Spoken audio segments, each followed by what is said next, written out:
Poducer. Yo, what's up, guys? Welcome to Poducer, the podcast for producers. Today we're joined by Vincenzo and Jimmy of Channel Recording Studio. Hello. How you doing?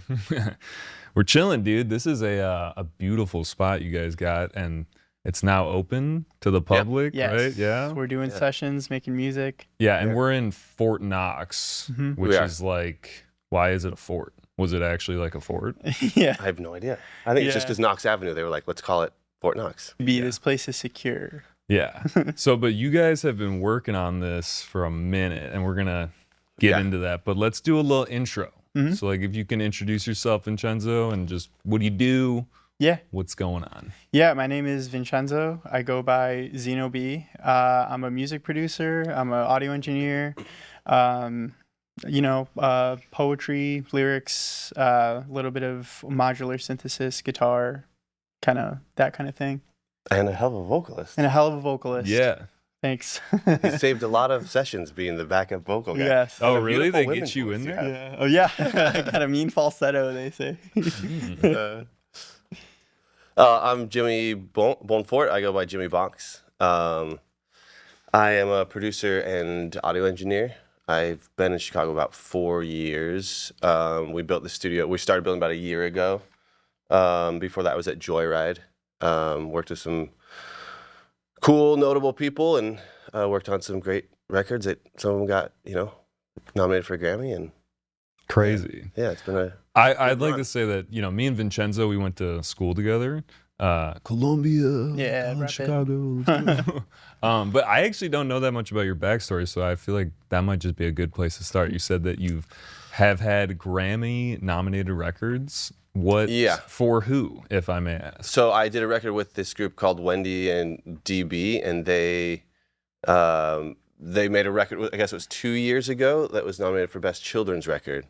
Oh. They put together a team, kind of in hopes to get nominated for a Grammy. So they hired, when it came to Joyride, we had a bunch of nominations at that time. They hired a producer and a team of musicians to kind of put the whole thing together. And they were sort of on that path anyway. They have a pretty good following in the kids music scene, I guess, if there is one. Dude, it's a whole world So, out there. yeah. Kids music. Wild. Yeah. Yeah. So that's crazy. Did you Yeah. was it on like TV? Like did they No, that announce it? category is It's not one on of the because they Yeah. do a lot of sneaky ones Yeah. that are just off camera. Yeah. But how'd that feel? You're like, dude, fucking. It's pretty surreal. You were stoked. Yeah, it's still kind of surreal. Mm. It's cool to work in any of those, environments. I've worked on some records with Buddy Guy and with Tom Hambridge as producer, and it just changes the way you work after you work with those kinds of people in that room. So yeah, it just sort of, it's a fun, light experience, but it is very professional, and they have their shit together, and it just sort of changes the way you approach making records, which I think Yeah. ultimately, for the artist, it makes it easier for them, and it makes it more carefree for them because you're, a little more serious about the work you're doing, Yeah. so that they can play more. So it's You're like, cool. I got this Yeah. covered. Yeah, You're Yeah. good. yeah, and I think creating that environment is always really important. An environment of where they can just make art. Yeah, obviously that comes off here too. We're making a lot of decisions, Yeah. and just rolling with stuff. And if stuff doesn't work, you move mics and you change placement and try other things. But I think you do a good job of like, this is there's something happening in this room, and then the people in this room only have to worry about what they're doing here. They don't have to make, Yeah, I definitely approach it as a hospitality experience. It's like I want to, if possible, always have a assistant engineer on staff so that they don't have to worry about anything when they're making a record. And that's a really big deal to me. It's like getting good sounds should be the default. You should always get the best sounding record ever. That should just be what it is. Creating an experience where a band can just feel free to make music can be a challenge. Yeah. That they, an environment where they feel really comfortable. Yeah. and the design for this space was built around that, you know, that idea and that feeling of like, you can't see, and maybe we'll show. Yeah. We're sitting in between two rooms. Yeah, and so this wall closes. It's a glass wall that closes, and so the room can open up. So I want it to feel like, you know, kind of like you're just making records in your living room, because most people make records that way nowadays. Right. I feel like a lot of people making music nowadays are kind of already accustomed to the bedroom studio vibe. So like your producer's sitting there. There's no piece of glass in front of you that's kind of like just another barrier of communication. So here it's cool that we've had bands in here tracking. We have two baffles here that we could use if we wanted for like some insulation, but we love just the doors open and being able to like communicate and turn around. They'll just say to us like, what did you think about that? Or we're trying this thing. And the rooms are so treated. It's like not. Yeah, I was gonna say it's so quiet in here. I can hear my ears ringing. Yeah. Shit. Yeah, no, the guy that built and designed this, Kevin Rogers, we just call him Carp, really does incredible work. And, shout out Carp, because he's a carpenter. He's a carpenter, yeah. Carp Designs. Not a fish. Carp Designs. Yeah. You can find his website, Instagram is Carp Designs, all one word. Yeah. Gotcha. Cool. Yeah. Well, so, you know, I always do like, this is kind of, it's a boring question to me. I've been having an identity crisis with it, but it's just always such a good icebreaker. And that is, I think I've asked you this, Jens, because you've been on the podcast. Yeah. But we can rerun it. About a time. But what your first concert was, because, you know, like a lot of us, Oh, yeah. without, I mean, I don't even have to say this, like, normally you listen to music and then you go to a concert, and that's kind of like how you really get into like, I want to do this. Yeah. So, Jimmy, I guess we can start with you. The first concert I ever went to, I think I was 13. It was a local show. We can start there, and then I can talk about a bigger show. But it was a band called Stale Piss, and it was in this DIY space where they had removed the wall between the garage and the living room, and so it became one big space. And it was like these anarchist crust punk kids, and it was the most intense experience of my life. I still think to this day. It's so like, loud. I mean, they kicked the couches to pieces, like ripped the furniture apart, and it was insane. They all had gas masks on, and and from that moment, I like got home, my ears were ringing, and I was like, what just happened? It was like at 11, everything they did there was like just hardcore, like vegan, anarchist punks, and I was like, that, whatever they're tapped into, just the extreme of everything. Magic. Yeah. And I went to shows from that point on, probably like 3 days a week for the next, I don't know, 10 plus years. There's a great little hardcore scene and a great like ska scene. And where was this? This was in Utah.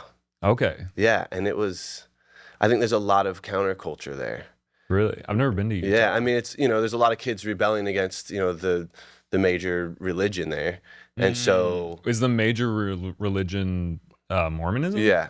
Okay. Yeah, and so I think there's just a lot of kids rebelling against that, and it creates a really great.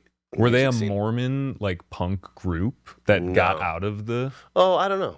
I was just curious. Possibly, yeah. I mean, I think a lot of those kids probably are like statistically. Yeah, statistically, they probably are ex-Mormon kids. They're like, you know. It's probably the only state though that it's like not Christianity being the biggest, or well, I guess Catholicism's probably maybe got like. I mean, the Bible something. Belt has, you know, where the majority of the state is of a certain religion, but it's just interesting. I've had some friends, like my sister has a friend who she grew up with who was Mormon, got married in the Mormon church, went to Utah for college, like did all the stuff, and then got like little inklings, I think from TikTok, about like. Oh, like just weird things about the religion, and then now they're not Mormon anymore. Yeah. Mm. And they like drink coffee and like drink alcohol, but they went for such a long time, and I'm not going to name any names, but like without doing that, and it's just such a crazy experience to me, because I've been drinking coffee since I was like, you know, 13 or whatever, you know. Kickstart. It's wild. I mean, you know,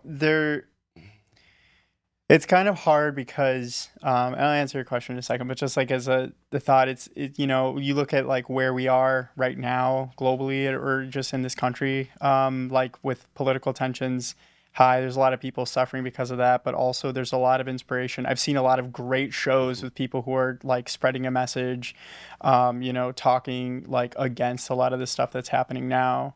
So, you know, like if you're going to make a silver lining out of anything, it's like interesting to see that whenever there's like a great wave of pain that kind of hits a lot of people, the counter to that is always art in some way or another. For sure. Yeah. I feel like I'm getting more religious. Not that I was ever religious, but I feel like I could get into it. Like me and my buddy have been joking. I'm like, are we gonna read the Bible? Like, let's do it. What is But this then- guy actually about? Dude, actually though, yeah, because you know, it's like I've never read it. So but then I downloaded it. There's a free version on Audible, but it's like 86 hours or something. Yeah. I was Yeah, like, it's a thick book. what?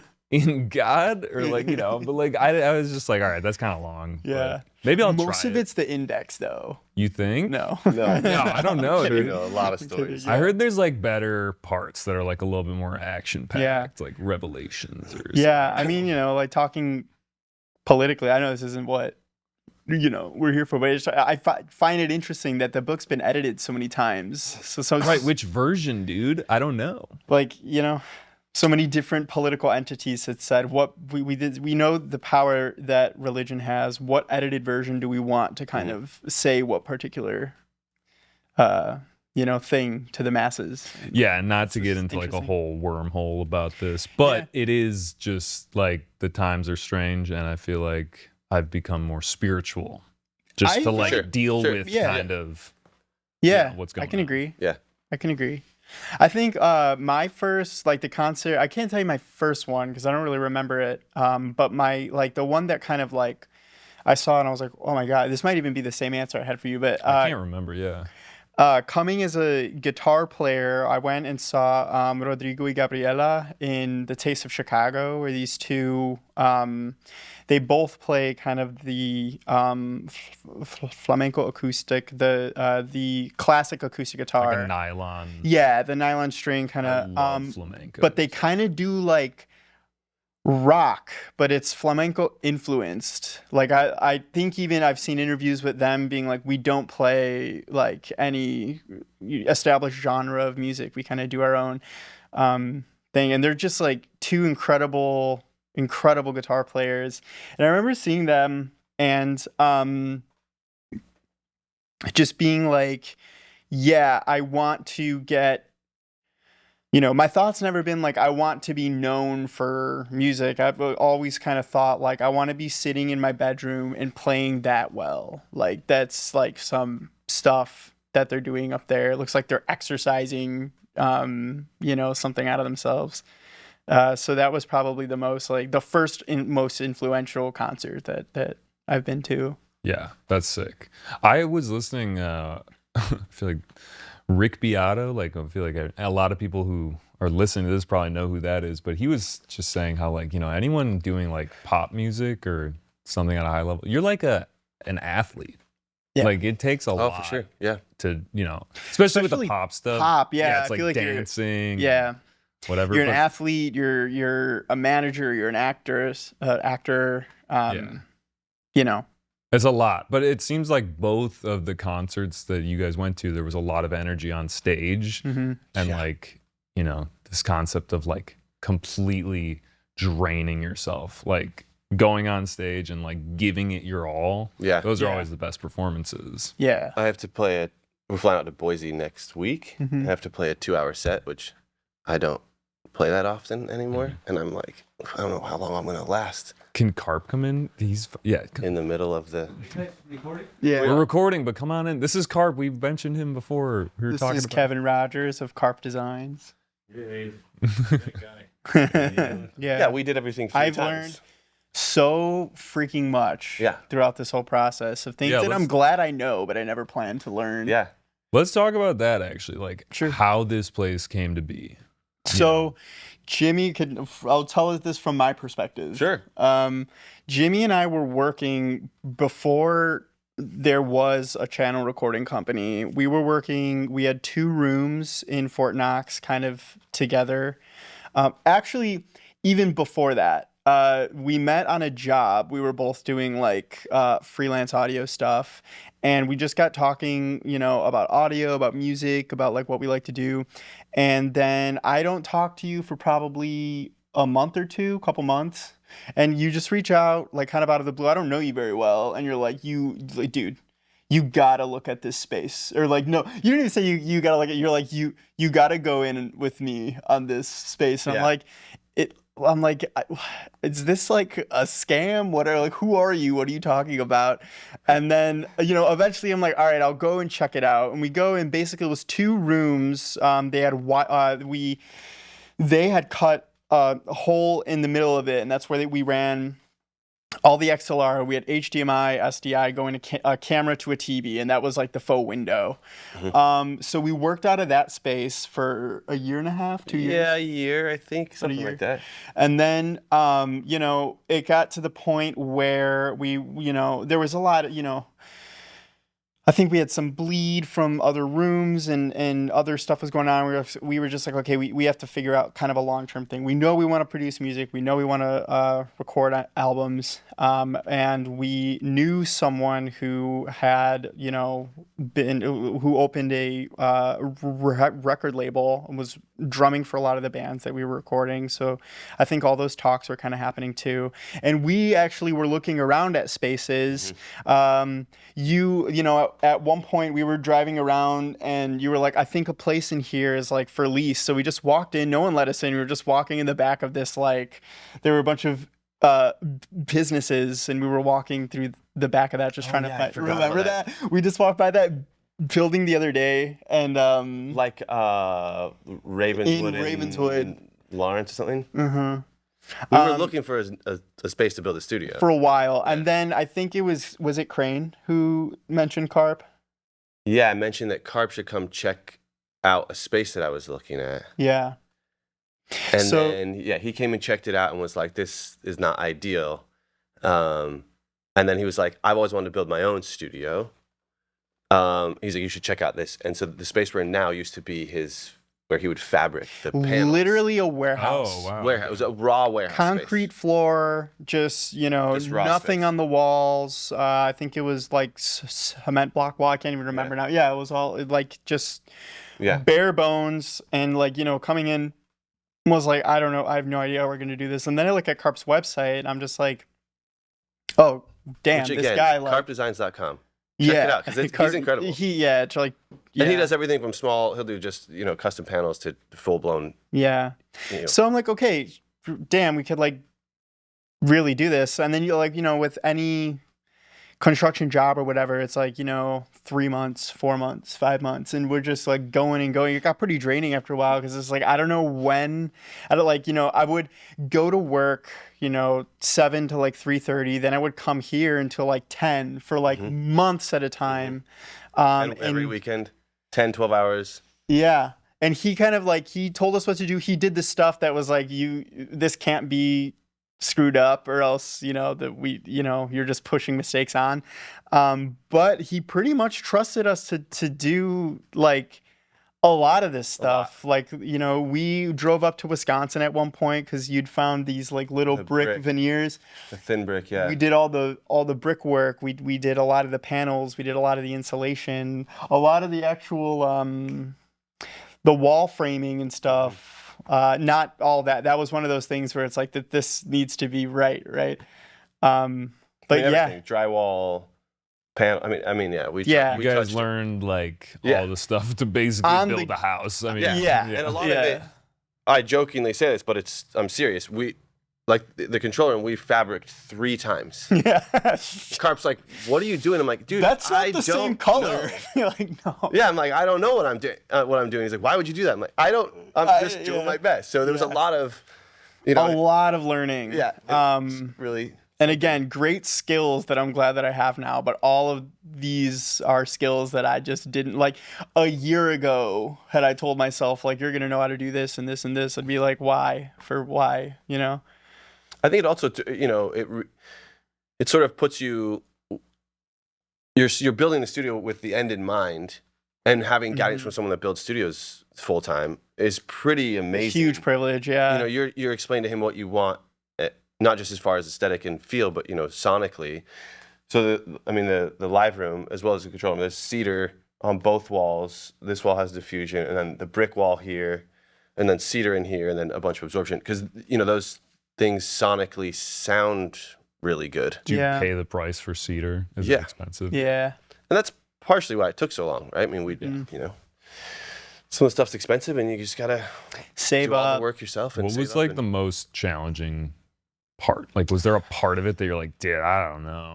I did not like doing installation. I think I was wheezing for like Oh yeah. weeks at a time. Challenging though. I mean, yeah, that was probably the most challenging. You're up in high places. It just gets to the point where you're just doing it for so long that all of it is just like it's a little grueling. Yeah. Yeah. But So- now you get to like be in here. Yeah, Like, exactly. Yeah. And it's a sweet space. It's dead. It's Yeah. like Yeah. It's great. sounds great in here. Yeah. I was saying, and I think you will agree, it's like it's like a bell curve of like, or I guess like an upside down bell curve of like how stoked I am to come in here as time passes. Yes. It's just like when it was like empty and we were just like framing out walls and putting in insulation, it's like, oh my god, this is so cool, so cool. And then as time goes on, I'm like, What am I doing? Yes. I think after we had the opening party was like, wait a minute, this is, the best thing Yes. I've ever been a part of. Yeah, the last few months I was like, I think I've made the worst decision of my life. And what have I done? And I can't, this is never going to be over. And, And having people come in now is also a huge win in our sales. Is just like having bands come in, recording them. Like we were saying, like it's all one kind of space. It's like this is what we wanted, and now it's here, and it's and like getting to tune a room specifically to how you want, like the live room is not small. It's, roughly 25 by 25 feet, and the ceilings are, I think they're 16 feet. Roughly. That's about right. And through the building process, you're putting up panels and you're changing the build. We put in the diffusion wall later on, and you're tweaking the way the room sounds. The floors used to be concrete. We thought at one point we'd keep them, and then we put the wood floors in, and just slowly getting the room to sound how you want is pretty cool. And I don't know if it will ever be totally done, but as of right now, I think this, because it's, we got to where we are now. I think it's the best sounding room in the city, because it's exactly what I want. And same with the control room. We came and had a guy from Neumann brought some speakers that we were trying out, and he shot the room out. And it's basically flat, which with the back wall being a glass back wall or a back wall that opens, we have a little workaround where these gobos, they flip around and they become the back wall. And there's, the bottom parts of those gobos are what, 200-300 pounds of bass absorption, and then diffusion on the top. And that becomes the back wall. So yeah, it's like this studio, like you were saying, is it's like a bedroom, but it's like under the hood, very professional. Yeah, it's tight. Yeah, but that is nice because you have that aesthetic, and like people can feel comfortable right away. So like, what does separate you guys from like other studios? There's a lot of studios in Chicago. I used to work at Joyride. Like, what would entice someone to come here? I think some of those things we've been touching on, which is the environment, which is how it feels to make a record here. And I think that goes not just the space that we've built, but how we are as musicians first, and producers and engineers. Like, that is the thing that we're doing, is we're making records. And I think that is what separates us from everyone else, is when you design a space based around that. And I guess I would say, come make a record here. And You'll see. Well, honestly, we're here to, it's not a product to me. I think you would agree too. It's like we're here to cultivate creativity. We're here because we care about music. We care about artists. We already have a great working network. Like I said, we work with a record label. They're called Story 7 Inc. You can follow them on Instagram too, at Story 7 Inc. All this, by the way, is on our website. Who is a partner? Story 7 and Stolen Mask is a partner in the channel. With us. We collab on a lot of projects. We're all integrated. They give us work, and it works the other way too. Someone comes in here to record, and they can say like, yeah, I already have like a producer that I like to work with. I already have all these things. But it's like, okay, this is a beautiful space. You could do like a live music video in here. And then we also have the the network to deal with like multimedia marketing. We have the network to deal with distribution. We have the network to deal with, I need a saxophone player, I need a flute player, I need a drummer. It's like that's, I think, what we're trying to do. Yeah, this is like a one-stop shop. It because is. This is a studio within like a labyrinth of studios Yes. with other players. People book stuff out. So you guys have a network within here. And then also 2112 is connected, which is just like a hub of tons of businesses that do what you're talking about, like the distribution, just like can get you tapped in. I'm sure if someone came in here while they were recording, they're like, these guys are sick. It's and having the other entities of the group, having their hands in those kind of things. I mean, I don't. I know how to make a record. Yeah. If you need other things, it's like I have a business partner that takes care of. That's why it's important, right? It's like, you don't want to be a jack of all trades and a master of none, especially if you're catering to a client who's expecting something, who's expecting a certain level of professionalism in each of those things. You want someone who knows how to do each of those things. Like what we do, we have done in video shoots here, which is a big part of what we offer. I don't know how to do any of that. I don't want to know how to do any of that, but we can do it as good or not better than a lot of people around because, we have the people to do it. Yeah, for sure. So I feel like this facility in general and like Fort Knox and 2112, are they connected or they're separate? Or they kind of synergize? Connected physically. You're right. They're separate companies. Right. And within Knox, we're one of 2 commercial studios. The rest are hourly rehearsal spaces. Oh. Yeah. Okay, that's a good distinction point too. Yeah, I mean, I just feel like I've seen a lot of people come through these doors and mingle throughout the entire building, and I've seen some of the most successful people come out of these 2 buildings because they just get tapped in. So like in a certain sense, this like 2112, you pay for a membership, but like, you can rub arms with these people and like, I don't know. I feel like it's a huge leg up because in the city of Chicago, it's like meeting people is, it's who you know to an extent, but this is like everyone you should know to an extent. There's other studios and stuff in Chicago, of course, but this is the most like potent creative space I've come across. And I've been to a lot of them. Carp's office is in 2112, and Daniel, just until recently, I don't know exactly what he did, but he worked for 2112 for years doing something. Yeah, I mean, he puts on festivals. He's worked out of Navy Pier that was I think a long time. So he's, and super tapped in. And then he's a drummer. Yeah. So if you're a drummer in a band, you're in like 5 bands. Like that's just, I think, the way it goes. So he's got a lot of great connections, and he brings a lot of that to us. So for sure. Chens, you mentioned to me, you want to make music for people who care.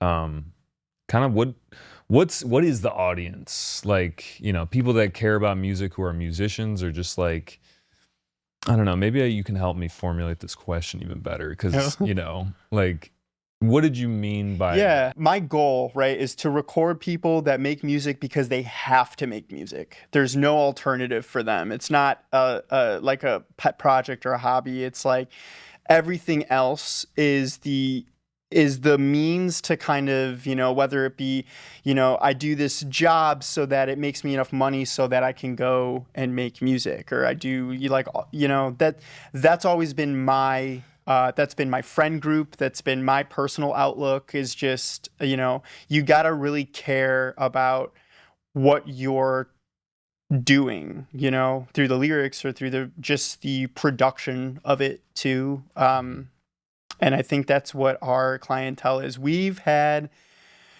some incredible musicians coming. I mean, like leagues beyond what I could ever do, and just like hearing them talk to each other, it's like a whole nother language of they'll be writing parts on the spot and just, they're talking like about intervals and stuff. And, I know I just said like, I do really, really care, but then seeing that level, I'm just like, yeah, this is why I'm here. This is why I want to be here. This is like your vehicle basically for Yeah. like all of that connection. This is Yeah, like the mothership, connection so for to me, and that's cool, but like connection to them with each other too, I speak. Right, think is facilitating that space. yeah. Yeah, that's super. I wanted to open up a place called Jerry's at some point. And it's just like a fucking sick bar. I don't know. We'll see. Maybe one day. Yeah, Well, we should. I think the name channel, obviously like an audio channel, but for me it means, channel the thing, channel your creativity, and channel things together, and that's sort of what it means to me. And to expound on what you were saying, at least from my perspective, is like I want to work on records that I believe the person that's saying the thing or making the thing. It's like, if I believe you, I'm going to want to work on it. And furthermore, it's like, if I, when people are making records, it means everything to them. And if that record doesn't touch me in the same way it does them, I would be doing a disservice to work on the record with them. So, I would encourage them, like, maybe we're not the best team to work on this record together. So I like to be able to choose records that I'm excited about, and that we're excited to work on together. And sometimes, someone will bring, ask if I want to mix one of their records, and I'll just mix a song, give it back to them. And if we feel like we're going to be on the same page or going to want to work together, then, we can continue. If not, then I don't charge them anything. We just move on with our lives. Because it's important to me that we both want the same thing. And if I don't give a shit about what you give a shit about, it shows. Yeah. You guys also kind of like, you're not like green either. No. You know what I mean? Like, you guys aren't fresh to the game. It's like you kind of have the luxury to think about that. Another thing I was thinking about with the channel is like you turn on like your radio and you flip to the channel, and it's like that frequency is like what you guys are trying to be on, and everyone who comes in here to be on that level. The same, Do you guys have any specific genres that you like predominantly produce, or is it kind of whatever? I mean, kind of. Yeah, we have a lot of world world influential music, world and that's jazz and Latin jazz, those kind of things. We work on quite a bit.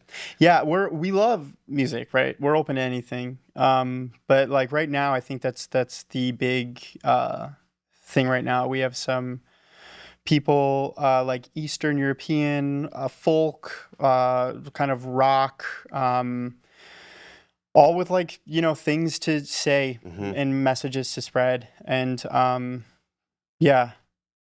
And I mean, Americana and country is really hot, which has always been hot, but it seems especially hot now. Yeah, it I worked on a lot of blues records at Joyride.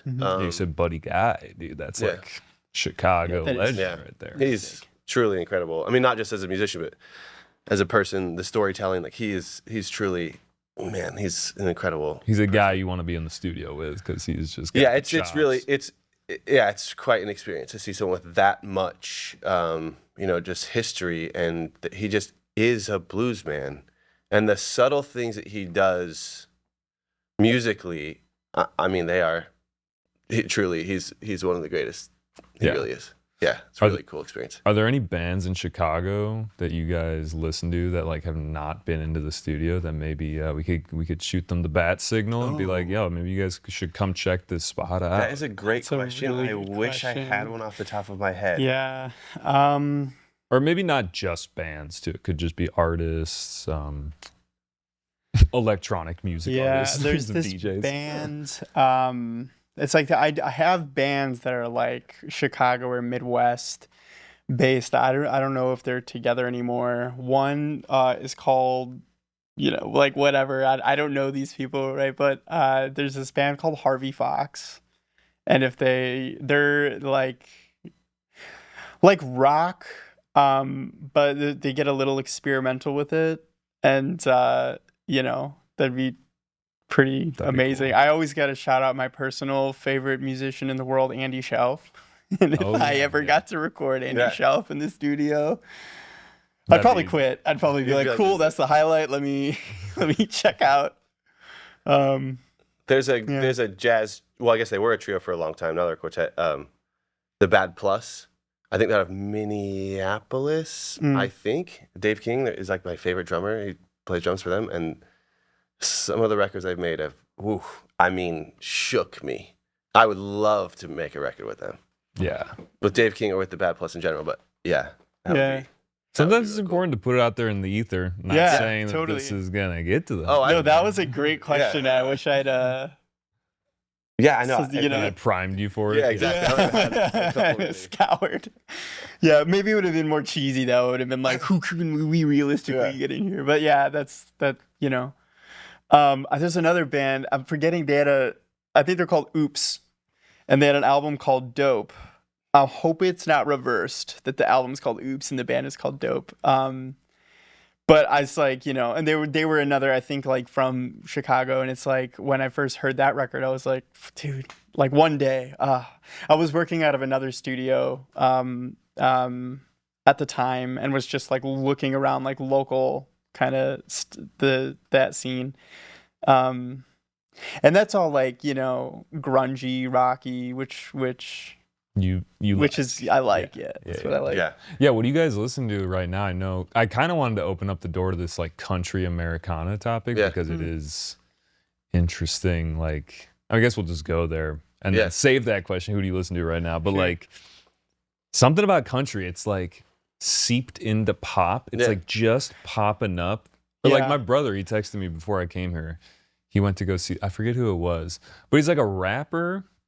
And he's like, if this is country, then I like country. And he sends it to me, and I was just like, this is not really country. But I Yeah. kind of hear a little like Yeah. twang, something's going on.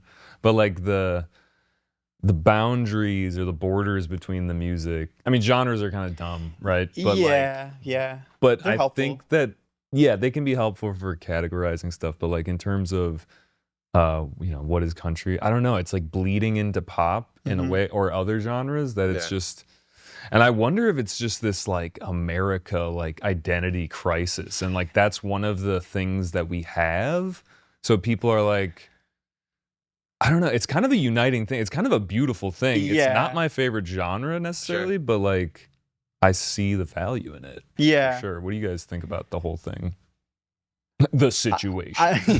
Like I feel like I got two minds on this one. One is that people want to feel united, and you know, music can be very political, but just music itself is it's like a thing you do, like how birds sing and dance, and it's just like a thing we do as people, is enjoy music and make art. So I think it's pretty refreshing that people can all come together toward you know, something that they love. My other mind is that there is a naturally like political watermark or whatever on certain genres of music, where it's like, you know, you must think these things if you like this genre of music, or these things if you like another genre of music, and it may be like a reclamation of something that maybe a lot of people enjoyed but don't fall under the political ideals that genre is typically associated with. So, you know, like, I don't know which one it is. Maybe it's a little bit of both. Maybe it's people being like, no, like I like country too, or maybe it's people being like, well, we can all love country, you know? Well, Yeah, I feel like so. Yeah, no, I've go been for it. playing recently. I mean, I sit in with a local band called Olivia and the Lovers, which is essentially, I mean, it's a queer country band. Yeah. And I feel like that is sort of that, right? You're, you know, reclaiming this genre that may traditionally not Be very be welcoming. lined up Yeah. with the, you know, the queer community. And I think it's pretty cool to take that. I mean, in like outlaw country, I mean, it's always kind of been, not always, but the older stuff was very punk rock and you know, and political, and the outliers of stuff, and Like Johnny Cash doing that Nine Yeah. Inch Nails song. Yeah. Like, made sense. totally. Yeah. Yeah. So, you know, I don't know what, Or even just being like talking about fighting the law Mhm. is a lot of like, you know, like old Western country, at least, you know, being on the run as an outlaw, or like going back to a town that you're, you know, I don't want to say exiled, but like you can't go there anymore, but wanted. you've Yeah. got to go to that, you know, cantina to see the woman you love, or like whatever. That's, you know, That's the country that very, I like. The very Wild badass. West. Yeah. That's my country. Yeah. Yeah. Yeah. And I've But- gotten into listening to a lot more, for reference, a lot more country and you know, and old country, because I didn't have much of a reference. Yeah. And that's been cool and fun, you know, to just sort of dig into stuff that I normally wouldn't listen to. Yeah, I mean, Olivia and the Lovers is a band that we work with also, so it's like, That's how we met him. Yeah. I met him. So I came in to, you know, work with you. yeah, And I jokingly was like, I'd love to play drums for this band. And she was like, yeah, and then that just kind of, Like, yeah. They were like, oh, actually, we need, you know. But some again, I drummer mean, for some that's dates." the community. It's like we don't want to just like, okay, you come in, record, now get out of here. It's like we want to go to your shows. We want to be your friends, you know, if you're cool. Like, so I don't know. feel They're all like- great people too. I feel like this wasn't said before, but like, do we believe that country is more on the conservative end of things generally? I would say so. Yeah, Okay. I think so. I think so, too. Popular country, yeah. Yeah. Yes. Okay. Cool. I think there are veins of country that are the opposite of that. Mm. Sure. But yeah. I think, yeah. I just weirdly feel like if I get country pilled and like I'm just, and I don't know what the like reason is, and like it's not a political thing fully, like I'm in. And if it's like a uniting thing, let's do it. Yeah. No, know? same. I don't think like, you know, a genre of music shouldn't dictate what the music is about. Mhm. Sure. Yeah, I just wanted to kind of like what I was political dancing party- around yeah, it, yeah. yeah, for I sure. was doing some It's all steps. good. No, it's cool. I was gonna say that you know, how do you guys feel about this? Because I feel like I do this podcast and I talk to a lot of really cool people and I get connected with them through having the conversations, and then I listen to their music and it feels that much more special. And I've gotten to a point where it feels like I just listen to a lot of my friends or like acquaintances' music. Mhm. Do you guys feel a similar way? Like you get a band in here and you're like, these guys rock. Yes. And then you're now, Absolutely. I just Yeah. listen to them. I mean, I Yeah. just went to this show the other day of someone who were doing her album, and then they were opening with not a band that we're doing an album with now, but another band that a lot of those members are in. We're playing this same show. Old album is Basic Tracks got done last month. Oh my God, you're right. Yeah, Yeah. Yeah, We are yeah, doing yeah. a record with that. yeah. Well, anyway, Oh, like whoopsie me. Yeah. it's so funny, like being, like you hear something played live, and you're just like, oh my God, I'm like obsessed with this song. And they're like, this is like a new one that's coming out. And I'm like, no, I think about this song like all the time. Oh, I've heard It's, it like, before. so Yeah. cool. Yeah. Yeah, I definitely fall in love with most of the records that we work on. Yeah. Yeah. And I mean, to the point where I'm like, I have to make another record with you guys. Mm-hmm. Mm. You know, that's where I want to be. It's like just Yeah. obsessed with the music that they're putting out. I don't know if there's like an anonymity to coming in here that you like don't give away your client list, but like, are there any bands besides the ones you've talked about that like you want to shout out? Yeah. I mean, the Yeah, sure. person I saw, her name is Anna Everling, and she's an incredible vocalist. Yeah. She makes, I would call it folk. I believe Bosnia, No, Bulgaria. Bulgaria. Yeah. Yeah, so like Eastern European, like kind of Balkan folk. Yeah. Yeah, the in Balkan, there.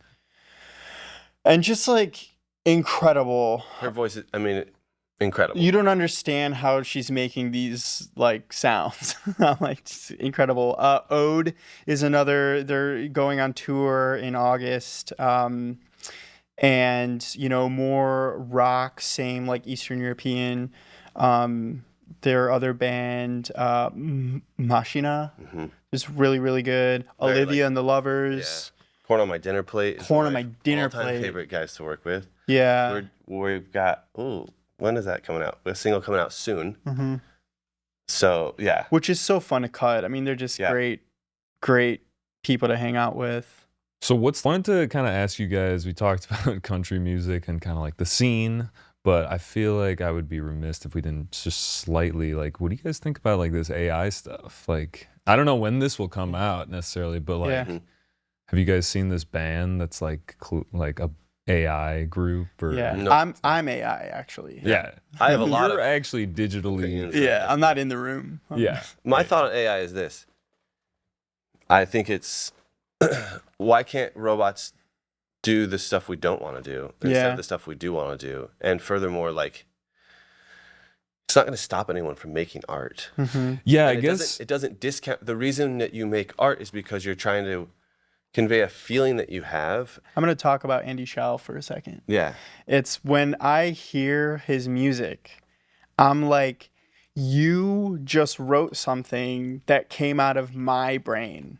And that's why it's so emotionally powerful to me. And I'm sure everybody in the world has an artist or artists that are like, this person is singing directly to me, which makes me feel like all these emotions that I have or these complicated feelings about like things or people or whatever. It's like to know that someone else is able to have similar feelings, put them into words, send them to my brain, and then make me feel like I'm not alone in those feelings. That's what art is. And no machine, even if they could write words that are just as powerful, you're taking away the community part of it, which is, and I think it's just music with a lot of things. You can make the argument with everything, pretty much. It has been a little bit commodified, so some people are like, I listen to music to work out. I listen to music to have something on while I cook or clean. And I'm not going to say that they're any less into music than like someone else. But, I think that AI is trying to fill a niche that, my hope is that big tech will find that niche doesn't need to be filled and can't be filled by anyone but like a thinking, feeling person. Watch this be listened to in like 10 years and be like, that's the most like, bigoted thing I've ever heard. This is my general feeling about it. It's like, if you've ever been in love and told someone that you love them and they love you back, no computer can generate that. And that's ultimately what we're doing. So if that experience can happen with the computer, then we're all fucked out of a job. Or there's no point in living. There's just but I'm certain that very existential. So that there are moments within the creative process, and I think the first moment that I personally started experiencing this was in the mastering phase. And people would say, well, I can just run it through this thing and it will master my record for me. Why would I pay you this money to master the record? And my feeling is, well, I'm the first listener. I'm the first person to emotionally respond to the music you've made and to convey that feeling I'm having to the broader audience of the world. And if you want to skip that process and have a computer do it, that's fine. You may get a technical similar result. But if you want to remove an emotional connection between a person and your music as a last phase of the creative process, I would almost rather do it for free for you at that point. Yeah. I mean, I won't, but because it's just heartbreaking that we think that we can remove any part of the process to be replaced by a computer. And then also, like, you're never going to get anything new. And things that are new came from a mistake. Like distortion on an electric guitar amplifier came because someone's speaker cone broke and they had to fix it with tape. And it just drove the amp more than it should have, and they got distortion. And it's like, and so many things in history, not only with music, but with everything, has come from a happy accident. And if you're using a technology that only references things that have already been done, you're never going to stumble on anything new. And by the way, I'm not saying anything about AI in general. I think you hit it on the head when you said like what it should just be doing the things that we either don't want to do, or the things that would be truly beneficial that it can do quickly that you just can't do. Like, Why can't AI do my taxes? yeah. I mean, I'm sure it could very Yeah. easily. Those are numbers. It's simple. Yeah. Why is it writing me a love song Yeah. or painting me a picture? That's insane. Mm-hmm. Yeah. I struggle with this. Let's just put it that way. Like, you know, I think that the music community is like specifically like, because we saw like AI come and make images and like it's Mhm. great and it looks really good, and you don't necessarily need a graphic designer for certain things. Yeah. And music, yeah, I think just that it comes back down to the audience. Like it's kind of like that. If a tree falls in the woods and you're not there, does it make a noise? It's like if human beings don't exist and music is a thing, does it matter? Maybe at some point, like robots and AI will like be like, this is fucking sick. Yeah. And, like actually be able to feel it and whatever, but we're not there. I do think there are people who don't care if their music is made by people or not. But I also think that for the people that do care, it's going to make the market a lot more accessible, because there's going to be, you know, a whole group of people who are like, well, again, I just listen to music while I'm in the car, or I just listen to music while I cook, or like whatever. So my automated Spotify DJ can do whatever. But then there are certain people who are like, this, you know, this part of our culture globally, I don't want to die. I want people to sing. I want people to like write. So I see them making an effort to look out and find people who are making new stuff and keep it alive. People have asked, why would you build a recording studio now? It seems like recording studios are, you know, harder to make money in, and a lot of people make records in their homes, and it never crossed my mind not to. It's like people are, and this goes along with the AI thing. It's like people are always the musicians are always going to want to make a record, and they're going to put everything they have into it. And some of that may be done at home, and that's great. But yeah, at the end of the day, it's not going to stop anyone from making music or making paintings. And so, like Vincenzo was saying, it's like on the consumer end, this is the way I've always felt before AI. You can walk into Target or IKEA and you can buy a painting that there's hundreds of them, the exact same copy. Yeah. And you can hang on your wall because it says nothing about you, because you picked a piece of art that you know is safe because everyone else can buy it. But when you buy a painting from an artist that either you commissioned this piece or that you saw that spoke to you and you hang it on your wall, it's a very different experience through an interaction you have with that piece of art. So there's always going to be people that are going to buy prints from IKEA, and there's always going to be people that are going to buy a painting from a painter. Yeah. So the consumer that will consume, you know, mass-produced pop garbage or AI will always be there, and the people that will always consume art that speaks to them and music that speaks to them will always be there, and those artists will always want to make the art. Yeah. I've taken my music right now off of like streaming. I'm trying to think about like how I want to do this, because I heard that like they're doing, you know, like they're promoting AI generated music. So I'm like, I don't want to be there. I also think the market just, you know, for all the gripes I have with capitalism, the market does react to the masses, and there's a mass of people who aren't for this. So the market will sprout something that is like, this is a streaming service or a distribution service or whatever for people to put up their music, and there's like none of that, no like you know, generated content. So, you know, people who then get in on that kind of, they'll find the people that care about that, because they'll know to look in these places. It would be really cool to have like a peer-to-peer like Yeah. yo, I'm hosting my music on this thing if you want to directly help me. Kind of like, Kind of like Bandcamp is yeah. a little like that. Bandcamp scares me though, because it's like owned by Epic Games, and I'm like, Oh, when didn't did know that that. happen? That's Yeah, crazy. and that happened a while ago. Yeah. We also But- don't need a plug Bandcamp.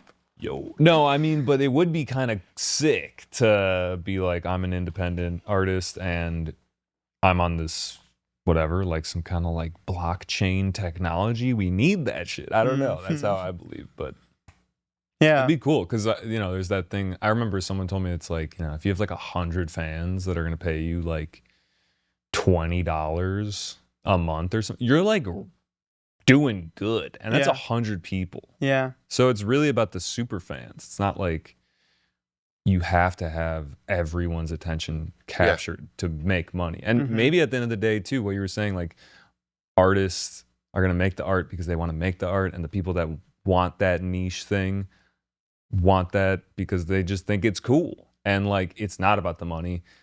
I just always think about like, Well, I didn't how say you it wasn't make it about the sustainable. money. Yeah. Yeah. It's I but also it's think that partially we need about it. the It is. money. It is partially about the money, and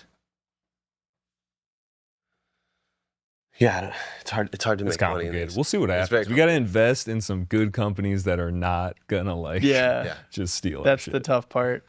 Yeah, but we are at this weird inflection point. Like, it really feels like on so many levels of society that like something needs to change. Mhm. And I'm not just trying to like be that guy talking, but it just feels like what are we gonna do? Yeah, Yeah. Yeah. we just make the next record. Mm-hmm. You just keep making records. That's what dude. we do. That's a good. We're trying to work it on the cultural side of things. Yeah. There's a lot of ways to do, change and revolution or I whatever. think that it is not only important, but I think it is the most important thing is that we're making art. Yeah. I just think it is. And I don't care why you're making art. I don't care if it's because your parents are rich and you can. That makes no difference to me. Mm-hmm. It's just, I think it is what makes us human. It's what separates us. It is the natural state is creating. Yeah. And so, yeah, what's next? We just make another record. Yeah. To me, that's what's next. Is Yeah. we just, it's the best thing in the world. It's the most exciting thing in the world is something new has been created. That's why I get up. Yeah. It's like, For sure. yeah. So what is next for like specifically the studio? Do you guys have anything on the horizon that you're specifically excited about? Anything you can talk about? Maybe what's I like mean, the goal we're for the in the- next little We're bit? kind of in the middle of, we're about to round up a bunch of projects. It Yeah. feels like Yeah. we just got a bunch of basic tracking done for a handful of projects. Mm-hmm. Sort of things are moving, to overdubs and mixing and those sort of things. Yeah, so I don't know. It's always fun and exciting. Yeah, no, it's great. It's fun. I feel, I mean, it hasn't been very long, but Opened, like, it's been a month, 2 months. yeah. Yeah, we Probably 2 just months. opened. Mm-hmm. So, But I feel like it's going to be, you get a wave of work and then that work goes through all of its stages. And then when it's done, you can't just expect the band to turn around and be like, cool, let's do another one. So Right. the next They gotta step go of that, tour. yeah, they have their stuff to do, which is great. We love it.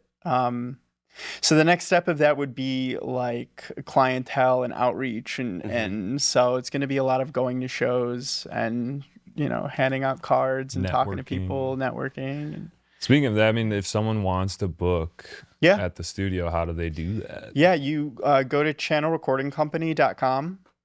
You can also hit us up on Instagram, Channel Recording Company.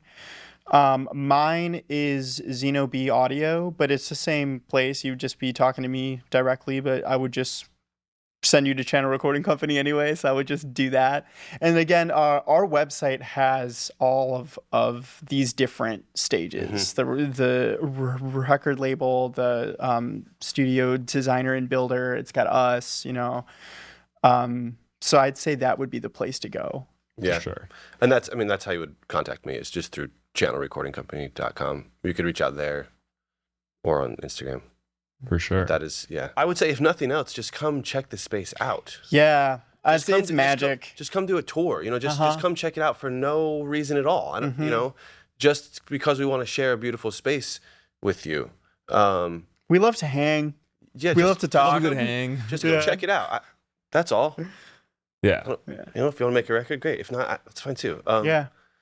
Yeah, and the space is available for a lot of, different things. You can shoot videos here, and you could do a small, CD release party, and you could, we have, we have it all. I'm trying to host some Dungeons and Dragons here. Yeah. Oh, really? Like facetiously, yeah. The carpenter, it came out that he's like, yeah, I used to play. He's like, you play? I'm like, my guy. Yeah, I'm deep. yeah.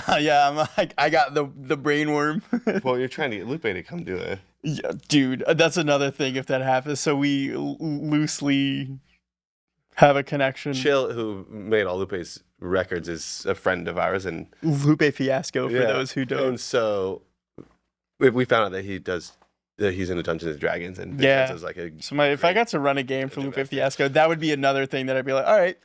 Yeah, would be Lupe, one of my favorite rappers, also Chicago native. Yeah. And I will say, Chen's, you've been my dungeon master. Yeah. And, I think that the best. you're the best. Yeah. Thanks. The best in the city. Also, if you want to contact him for D&D. Yeah, if you want to contact me for D&D, you could also do Zino B Audio on Instagram. I don't know how much time I have for that, but that might be an interesting play for the studio.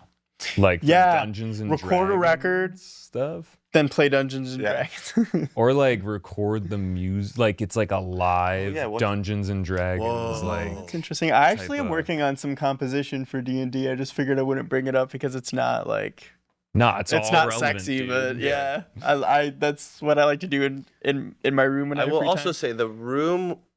Well, there was a lot of designs gone, but the room is big enough to do full string sections, and the ISO booth is quite large for an ISO booth, so we could do a lot. And we've got amp lockers, and the space is very flexible and versatile in that way. So it's kind of like your creative sandbox. You can kind of do whatever. Is exactly. I do like the Dungeons and Dragons thing. I think that there's something there. There is something there. I've actually told people, I'm like, I don't know if I can merge these parts of my life and just make my time, that all the energy that I put into these things individually, if I can just there's something there. That'd be sick. I'm trying to think of other just like ideas now for the studio that you guys could do. I don't know. I'll get back to you. I think that was the best gem that I could pull out. That's a good gem. That's a good gem. Yeah. All right. So I think we covered a lot of the basics. I mean, we didn't really talk about the ISO booth, right? Did we mention that? I can punch it real quick. So the ISO booth was designed in such that has double doors going in and out so that you can roll a grand piano in and out. That was really important to me. It's also big enough that you can put a drum kit in there. Yeah. We got enough inputs. It's big. What is it? I can't remember now. Is it 12 feet wide? Yeah. I think it's 12 or 15 feet wide, and then on one end it's 8 feet and it goes out to 11. Is that something? Yeah, it is at an angle. Yeah, and part of the this feeling like one big open space with these doors opening is that the booth has 3. What are they? 6 by 4 foot windows. It's basically another wall of glass, so that it feels open like that. Yeah, and they can be like basically looking at you. Oh yeah, I mean it feels like you're in the same room. Yeah, which is the point. And that room is quite tight as far as reverb. It's pretty dead. Yeah. You can get a really cool drum sound in there. So like if someone's just a vocalist, not just a vocalist, that's but like if they are a vocalist and then they want to record. I mean, there's a couch in there. Yeah. So it's like there's a couch and you can hang out while you're. It's a workspace. Like was the intention throughout the whole process was like this is a creative kind of workspace. So if you just have a demo that you're trying to flesh out, there's no shame. Just this is a place to flesh that out. If you have a fully polished with a full band, this is a great place to track. If you already have the track out, but you just want to record a promotional video for it, even if it's like lip synced or whatever, like this is, Yeah. It's a versatile space. Yeah, for sure. Well, so I asked you guys what your first concert was, and we always do like a callback at the end, which is what was the most game-changing concert? Which I mean, I know the first one can be very impactful, but like could even be recent. Mhm. You know, something where Oh, you walked away and you You were have like, one? I got mine. Yeah. All right, you go. Yeah. I saw LCD Sound System this past year, and that was the first show that I saw in a while. And like any artist, you go through periods of like mass creation, productivity, and then you go through slumps. And I was in a slump when I saw that, and that was like I went to that show and I was like, I need to go home and make music now. Like they had all the synths on stage. They had like, I've like 8 musicians up there and they're all just like putting all into it. And I was like, dude, it kind of reminded me of how it feels to be in that creative mindset through another person. And I was like, cool. I feel energized. I'm ready to go home and like make some music. That's my answer. I think I was in San Francisco once with a band touring, and I think the keyboard player of a band we were playing with was like, dude, no, it was the drummer. He was like, Bernard Purdy is playing tonight at the Boom Boom Room. He's like, I can get us, tickets. Do you want to go? I was like, yeah. So we went, and he was friends with the keyboardist. It was just a trio, I think, keyboard, guitar, and Bernard Purdy playing drums. And we got to stand side stage. And I mean, it was an incredible experience. And he must have been in his 80s and played a 2-hour set. what does he play? He's a drummer. Okay. Bernard Purdy's the most recorded drummer of all time. He's played, countless records. And after the show, he's coming off stage, and I was like, trying not to freak out, but I was like, trying to say hi, and I was like, that was amazing, like, that was great. And he goes, oh yeah, you looked like you really enjoyed yourself. And I'm like, You perceived me? Yeah, know, I'm alive. it was really, just the experience of he is a legend.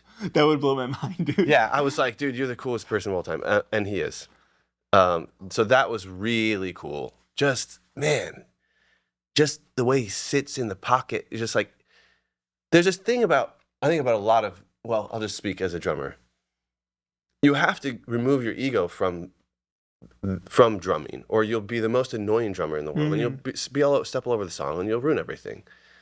And people like that just have discipline. He plays these really simple, like straight ahead, like shuffles and funk beats. It's like he doesn't ever do anything but hold it down, and that kind of discipline to serve the song it's just cool, and it's just all feel. It's just like, yeah, Bernard Purdy. That was a really cool experience. That's sick. Yeah, dude. Well, shit. I don't even know. Like, I've never seen. So was it like, would they let him solo and stuff, or like, Sure. It was kind of an open. It was like a sort of a jazz setup. Mm-hmm. So they were taking solos, but he didn't need to. he didn't really. Yeah. Even when he solos, he's just holding it down. Yeah. So. That's sick. Nice. Well, thank you guys for sharing those. Yeah. Yeah. Thank you guys for doing this, by the way. This has been cool. That was Thank you really Dude, yeah, for inviting thank me into you. the studio. Yeah, we're glad to have you here. Yo, book a studio session. Let's get it. Come on, guys. Get in here. We're excited. Channelrecordingcompany.com. Yes. That's how you get to it. Cool, guys. Well, if you made it this far, we appreciate you listening, and we'll catch you next time. Peace. See ya. Yo, what's up, guys? This is your host, Jerry. Thanks for tuning in. If you enjoyed the episode, don't forget to like and subscribe. If there's someone you'd like to see on the show, leave a comment below. And if you're listening on a podcast platform, we'd appreciate it if you leave a review and hit that 5-star rating. Thank you for your support, and we'll catch you on the next one.